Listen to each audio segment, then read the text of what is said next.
You're listening to Entrepreneur's Enigma, a podcast about the ups and downs of the entrepreneurial journey.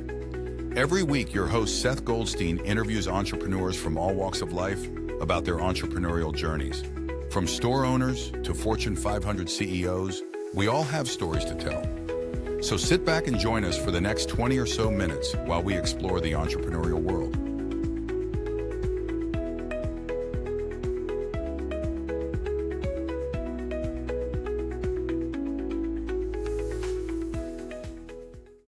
Hey everyone, welcome to another edition of the Entrepreneur's Enigma podcast. I'm your host as always after 300 and a lot of episodes. Seth with Podcast Mastery and Goldstein Media. Today I have Marlen Kakkori, she's not Italian. She's Swedish and Finnish, but I can't get the name. I can't do the Swedish/Finnish pronunciation. It sounds Italian. At least we're on the same continent. So Marlen, how you doing? Hello. And I want to clarify that actually I identify myself as Estonian. Estonian, not Finnish. Oh, it's also I'm a dumb American, so I'll close. With Finnish father, that's why the last name from Finland. Oh, so there is. I wasn't wrong. There was Finnish there. And I was born in Sweden. Oh, jeez Louise. So anyhow, Marlen is the creator of the podcast interview leverage method, trademark, and founder of the podcast conversion lab over on School. She helps entrepreneurs turn podcast interviews into partnerships, referrals, and clients by leveraging conversations long after the episode is published. Originally from Europe, which we established, she's literally Scandinavian. Listen to Scandinavian Baltic up there. And if you watch the video, she's got blonde hair, so she's Scandinavian. So there you go. Anyhow, originally from Europe and now based in Mexico, she works with experts, authors, coaches, and consultants looking to generate real business results from podcast guesting. So how's it going, Marlen? I already asked you that, but now how's it going again? Good. And actually, my great-grandmother is from Norway, another great-grandmother from Germany. Oh, you're just Europe. You're from Europe. You're a European. Well, let's call it European. That's funny. Yes. So how did this all get started? I mean, like, what's the origin story for Marlen besides the origin story of all the heritage? What's the business heritage there? I feel it comes from very deep, from already when I was like 16 in high school. I was invited to debating club. So I went to go to university debating club when I was still in high school. So I learned a little bit public speaking from there. Then I fell in love with public speaking. I always was the only one who raised her hand in the most of the rooms to want to speak up, want to answer the question and take the stage. Then I went to Toastmasters. I became like a student union leader of my university and representing a whole bunch of youth organizations in Estonia. So you're shy. So you're a very shy person. So I love public speaking. Yeah. And then I have a master's degree in political science with specialization of communication and marketing. Oh, wow. So there's a trend. There's a red thread through this whole thing. Yeah, keep going. Yeah. So really the political communication is also speaking in visibility. And then I lived in Spain and I worked in business world and I realized that it's internationally it's easier to work in the business communication than political communication. Yeah. So I niched down. It pays more too. It pays more. Yeah, so I niched down to have my own agency on marketing. Its start focus was affiliate marketing. So affiliate marketing, part of it is also podcast collaborations. So one of the startup founders wanted to go to podcasts around 2021. That's when I started my work in podcast world. Oh, very cool. That's very fun. And you haven't looked back since. Yes, because I found that even though it's fun to do social media collaboration, blog post collaborations, the most authentic and most effective sales came from founder-led authentic interviews or podcasts. Yes. Yeah, people are starting to realize that now, that podcast is maybe not the best way to make money, but you can build your brand around the podcast and then reuse the podcast as a way to then make money from outside the podcast. I think that made sense. Yes, and that's what I always say, that the recording is not the end, it's the start of a relationship. Absolutely. And of the opportunity to repurpose the content and deepen the relationship with the host and their community. Oh, absolutely. You're using the host's community as your own and getting your word out about you. It's key. It's key. Do you have like a special trick that you use to get people on podcasts? I mean, do you do the booking or do you do more of the coaching? Let's start with that. So I did the first years only booking, and then I realized that my best clients got more results than average client. I was like, what did they did right? And that's how I created my interview leverage method. And I was started the coaching part. So I still do the outreach to generate opportunities for the clients on the podcasts. And I do coaching, what to do before, during, and after the episode, and how to leverage the host, the audience, and the content, all parts. Yeah, people need to realize that when they go on a podcast, it's a start. It really is a start. And a lot of people go on podcasts and they think they're done. They get the clip, they share it, they may not, then they don't do anything else with it. It's not doing them any good. It's not doing the host any good if they just show up on a podcast and that's it. No. You got to reuse the content. You're invited on someone's platform. You should be sharing the content. Be grateful that you're on the platform. And I always make a point, like, you're going to get the content afterwards. You know, it's going to be edited a little bit, but like, it's not going to be overly edited. And then you get to use it for whatever you want. I don't hold the source files. I share the source files because I want them to use it for their benefit as well as mine. So. Yes, and it's really the relationship. For example, I went to Holly Jean Jackson podcast called Inspiration Contagion. I didn't get any sales leads from her audience. I did get good content, and I get invited to her referral network. And from her referral network event, I did get sales leads. So it was really the host relationship that gave me the benefit, not even the show itself. Yeah, I feel like it's a network. Honestly, it's a networking opportunity. You and I, we met on a podcast meetup, online meetup group, and we hit it off. We became friends, and it's all about relationships. And take it from a guy, Goldstein was built 18 years ago, and it's been growing ever since because of relationship marketing. Is going out and chatting with people, talking to people, meeting people, and that's how it's done. Ads only take you so far. Yes. And it always is very useful to get this content. So the content I did get from that podcast and other podcasts, I'm using in my LinkedIn and all the time. And I don't have to generate AI-generated LinkedIn content. I have the real podcast interview clips where I really share my opinions and I can put those on LinkedIn. So when you see Marlen, it's really her. It's not an AI avatar. She really does have blonde hair. And it's from Estonia, Sweden, Finland, Germany, and a little bit of Norway. So there you go. Yes, and in my heart, I'm really Latina because I live in Mexico for the last 5 years. And it's funny when you said Latina, your accent changed from Northern European to Spanish. It was very funny. Yes, I do speak daily Spanish, Estonian, and English. Jeez. Us Americans, we can barely speak English. I don't speak English. I speak Philadelphian. And Spanish was my 9th language I learned. Oh, that's all. Oh, Pasha. 9th language.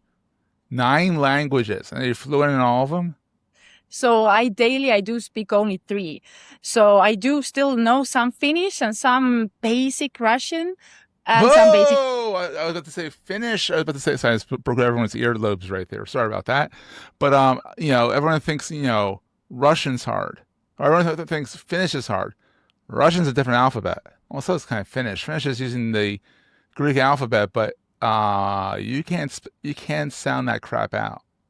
And then I know basic French too because I lived 2 years in France. Yeah. Because why not?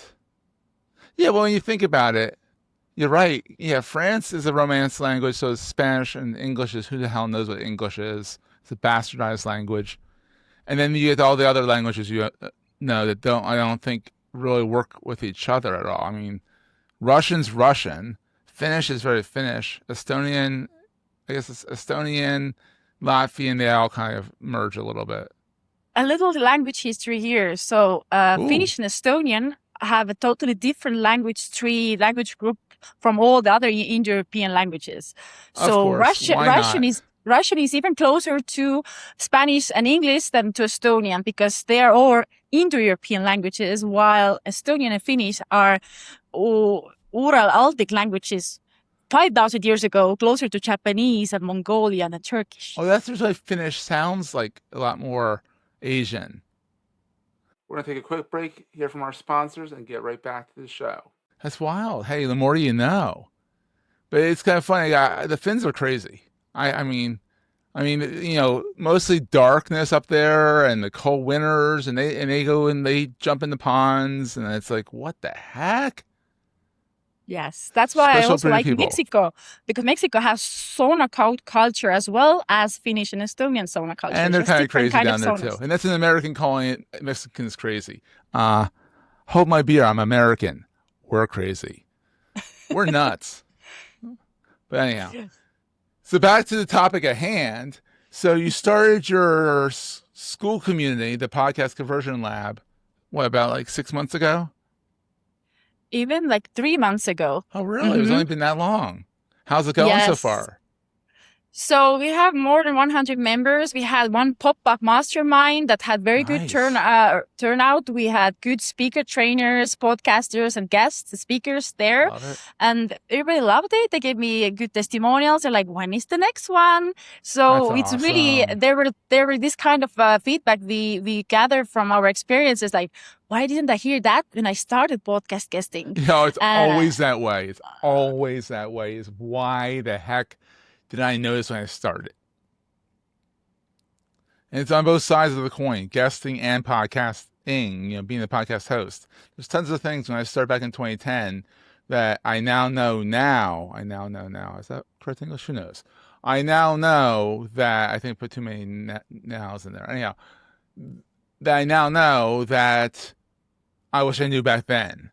But back then it was so nascent and new that none of us knew that back then. So you're in a prime time right now with podcasting.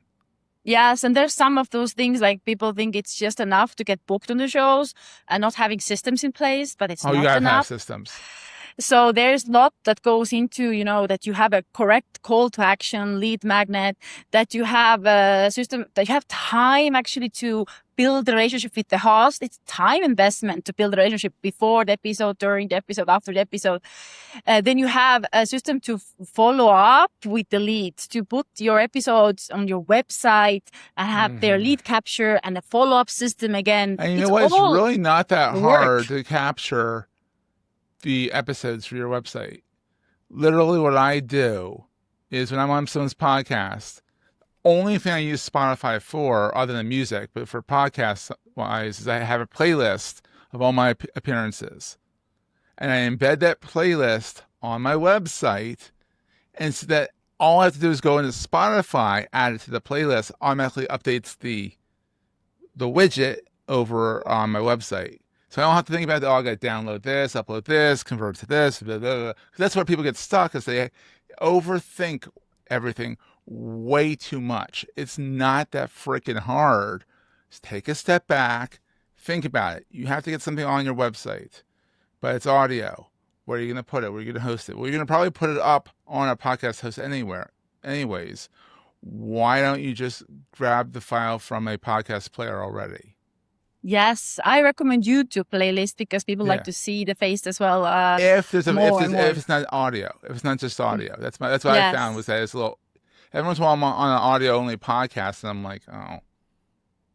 More and more there's YouTube podcasts as well, and there's a next step further from there. What you said, so there is a partner SaaS company that's called Podcast Lead Flow, and that they help to do it, and you can do it yourself. It's really this is a little bit, you know, you need to make some changes in the website, the work, but asking a question about your episode on your website for your audience. Like, did you have any comments, new ideas, or questions about the episode you listened? You can give me those questions and your email, and I answer you.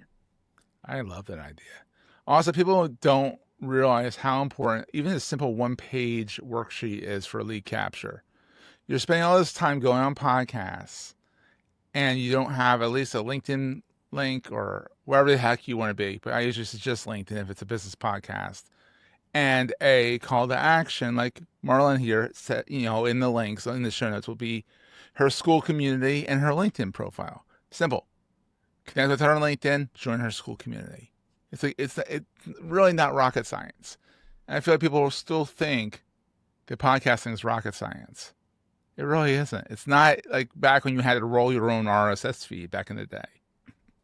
Yes. And then there's still this issue that sometimes just follow me on social media is not a strong enough call to action.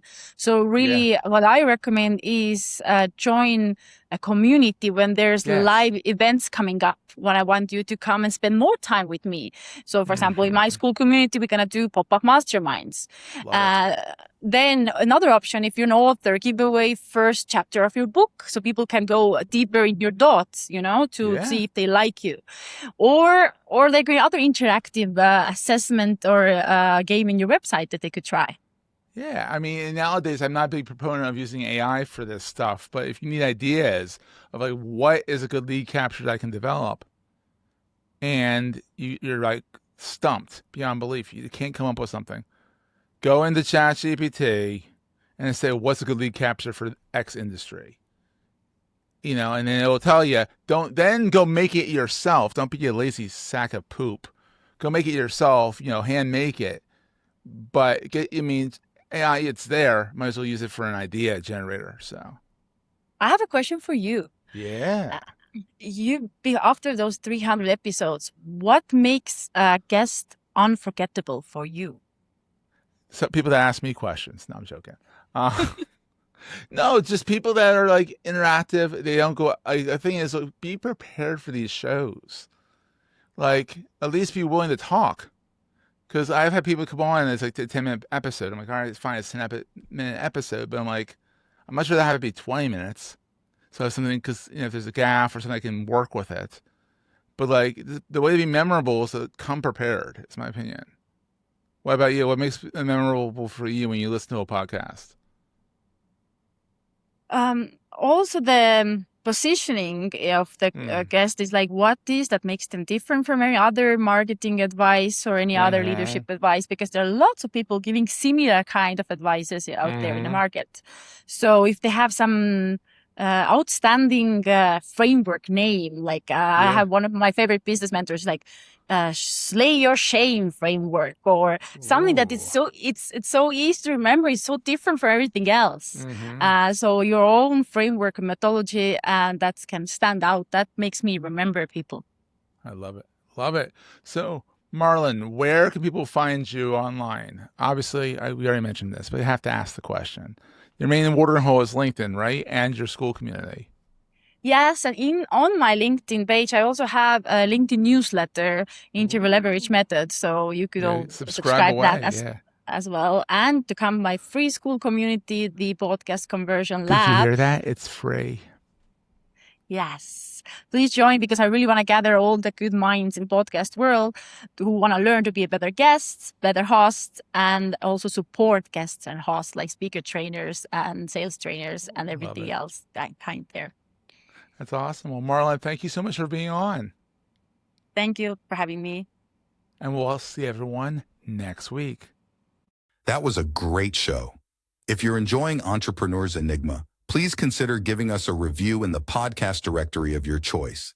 Every review helps us reach new listeners. If you like Entrepreneur's Enigma, consider the other shows on the Marketing Podcast Network at marketingpodcast.net.